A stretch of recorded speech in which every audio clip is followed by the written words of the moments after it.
Welcome to Thrilling Tales of Adventure. I'm Mardell, reading The People of the Mist by H. Rider Haggard.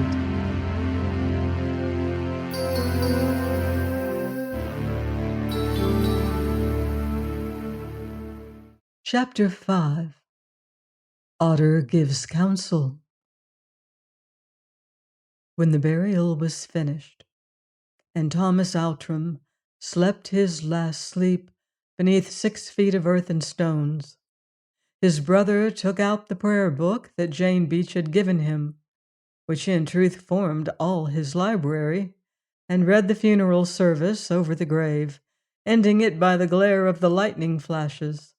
Then he and Otter went back to the cave and ate, speaking no word. After they had done their meal, Leonard called to the dwarf, who took his food at a little distance. "Otter," he said, setting the lantern between them, "you are a faithful man and clever in your way. I would tell you a story and ask you something. At the least," he added to himself in English, "in such a matter your judgment is as good as mine." "Speak on, Baas," said the dwarf. "My ears are open." And he squatted down on the further side of the lantern, like some great toad, watching his master's face with his black eyes. "Otter the Bass who is dead and I, journeying to this country about 7 years ago. Before we came here, we had been rich men, chiefs, in our own place. But we lost our kraals and cattle and lands. They were sold. Others took them, and we became poor. Yes, we who were fat and lean as trek oxen at the end of winter. Then we said to each other, 'Here we have no longer any home. The shame of poverty has come upon us. We are broken vessels, empty men of no account. Also we are chiefs by blood, and here we cannot let ourselves out to labor like the common people, lest both the common people and the nobles should make a mock of us. Our great stone kraal that has been ours for many generations is taken from us. Others dwell in it. Strange women order it, and their children shall move about the land. We will go away.'" "The blood is the blood," broke in Otter. "The wealth is nothing. That comes and goes, but the blood is always the blood. Why did you not gather an impi, my father, and put these strangers to the spear, and take your kraal again?" "In our land this may not be, Otter, for their wealth is more than race. So we should have been brought to still greater shame. Riches alone could give us back our home, and we had none left.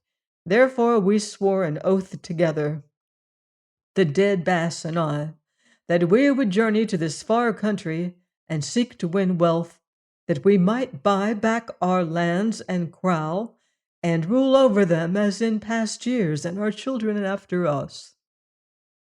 "A good oath," said Otter, "but here we should have sworn it otherwise, and there would have been a ringing of steel about that kraal, not the chink of yellow iron." "We came, Otter, and for 7 years we have labored harder than the lowest of our servants. We have traveled to and fro, mixing with many peoples, learning many tongues, and what have we found? The Baas yonder in a grave in the wilderness.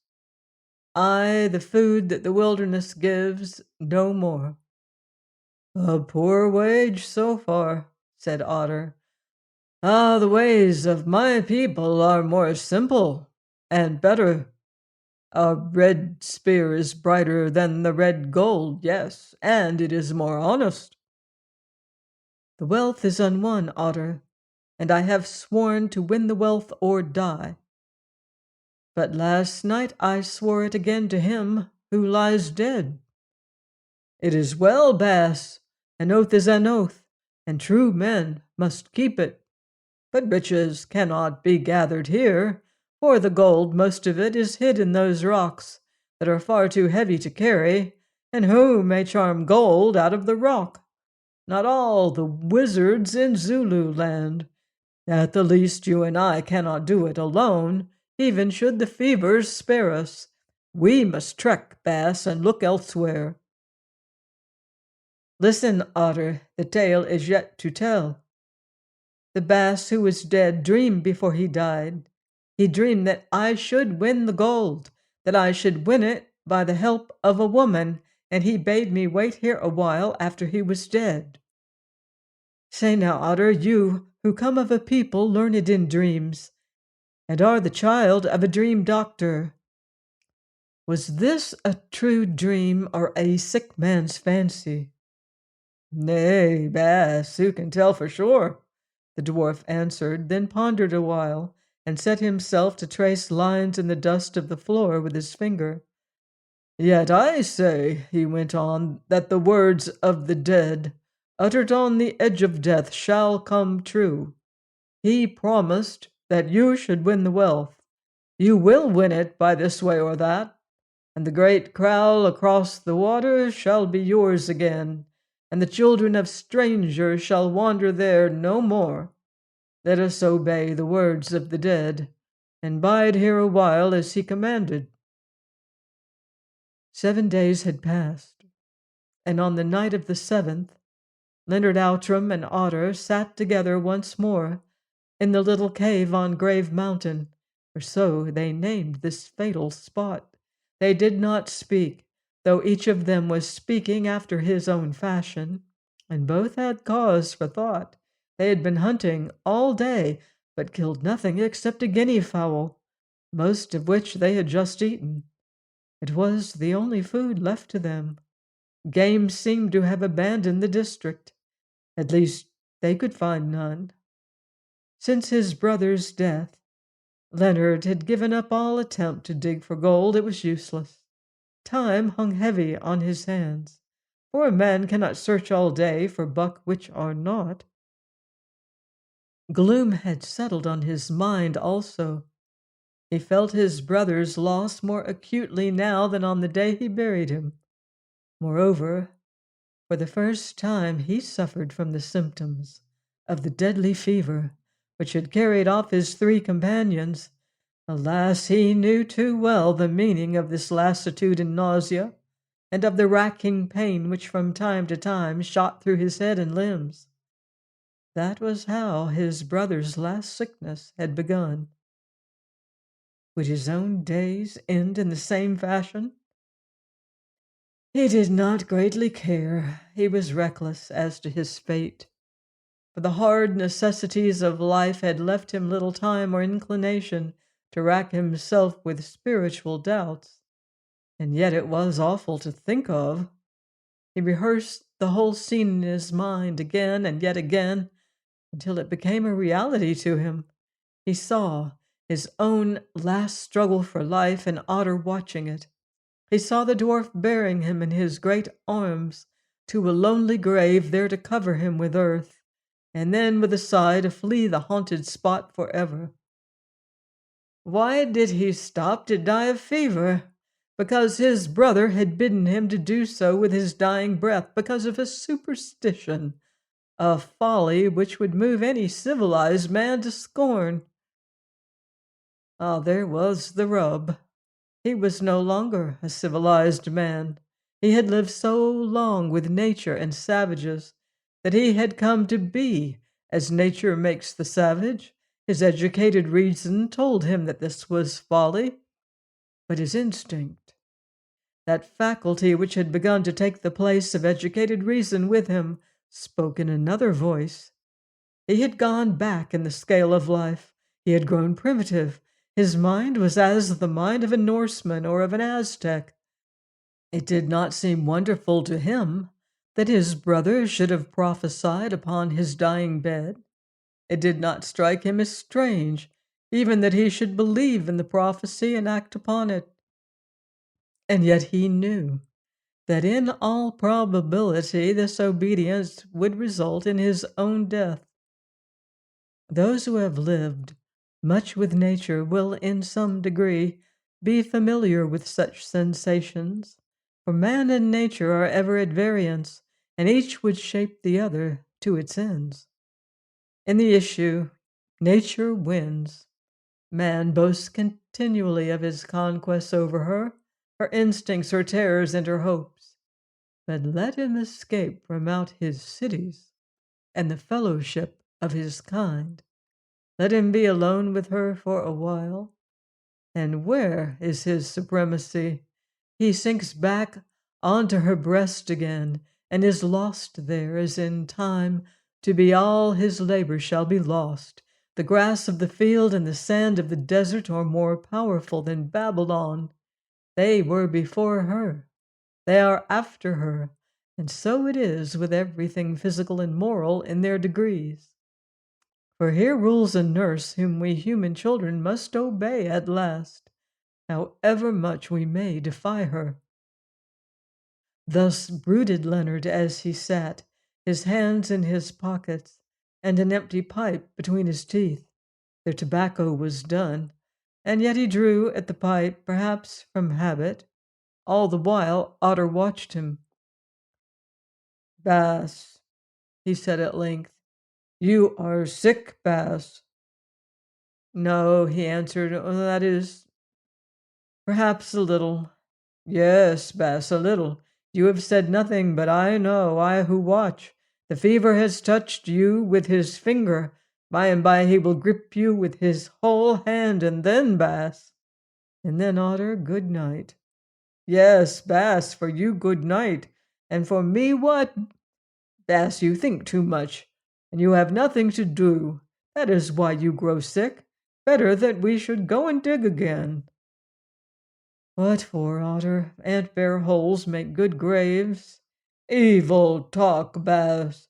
Rather let us go away and wait no more than that you should talk such talk, which is the beginning of death."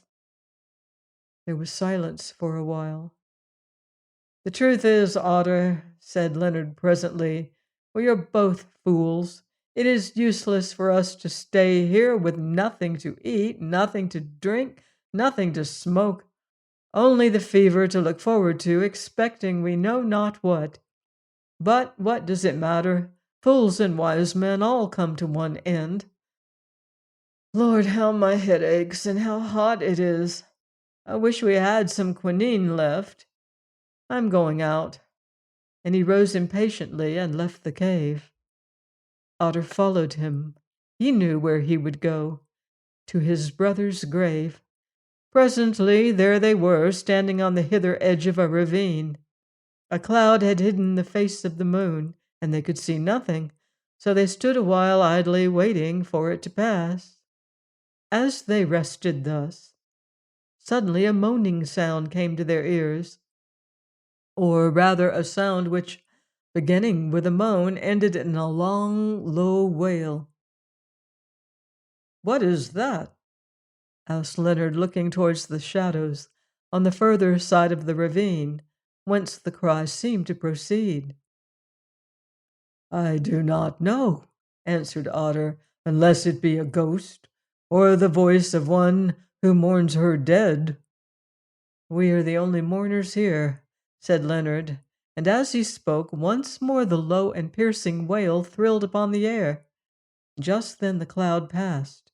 The moonlight shone out brilliantly, and they saw who it was that cried aloud in this desolate place, for there, not 20 paces from them, on the other side of the ravine, crouched upon a stone and rocking herself to and fro as though in an agony of despair and grief, sat a tall and withered woman.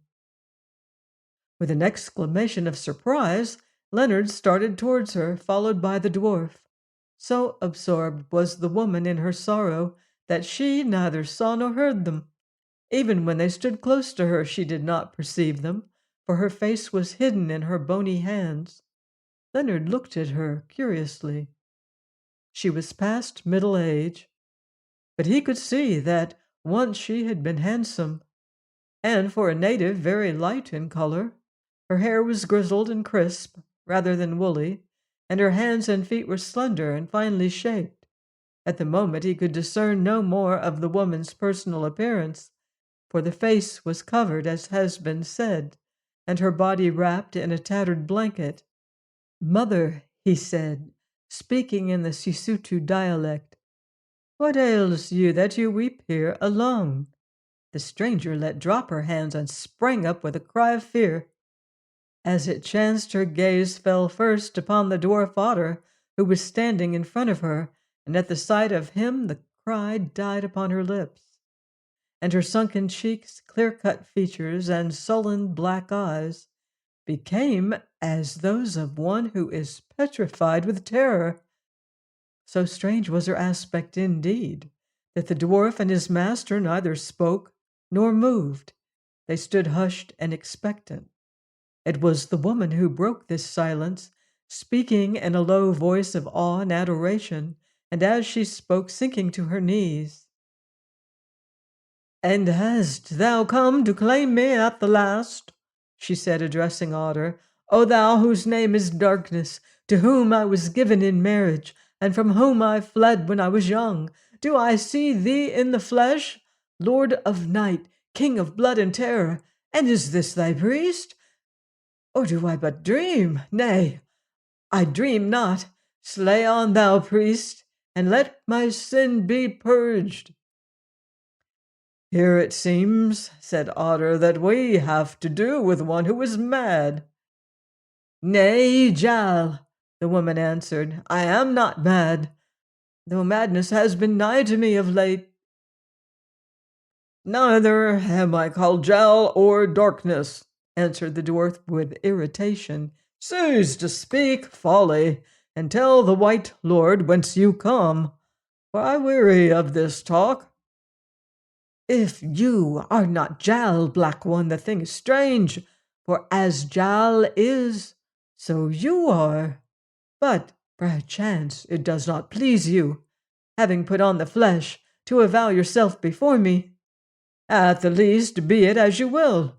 If you are not Jal, then I am safe from your vengeance.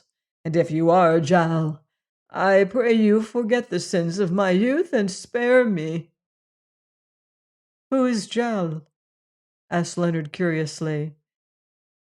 "Nay, I know not," answered the woman with a sudden change of manner. "Hunger and weariness have turned my brain. I spoke wandering words. Forget them and give me food, white man," she added in a piteous tone.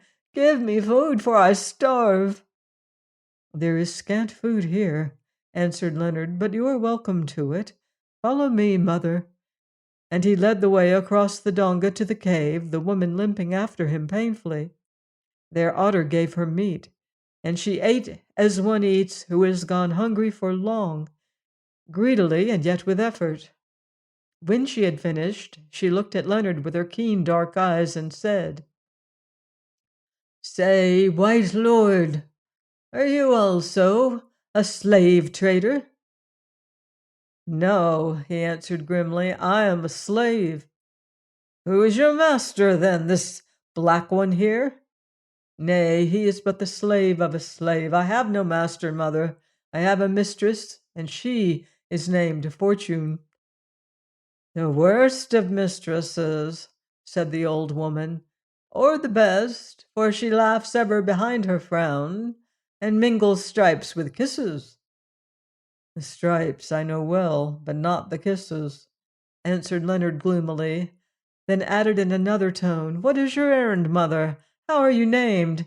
And what do you seek wandering alone in the mountains?" "I am named Soa, and I seek succor for one whom I love and who is in sore distress. Will my lord listen to my tale?" "Speak on," said Leonard. Then the woman crouched down before him and told this story. Please join me next time for another exciting chapter of The People of the Mist by H. Rider Haggard, here on Thrilling Tales of Adventure.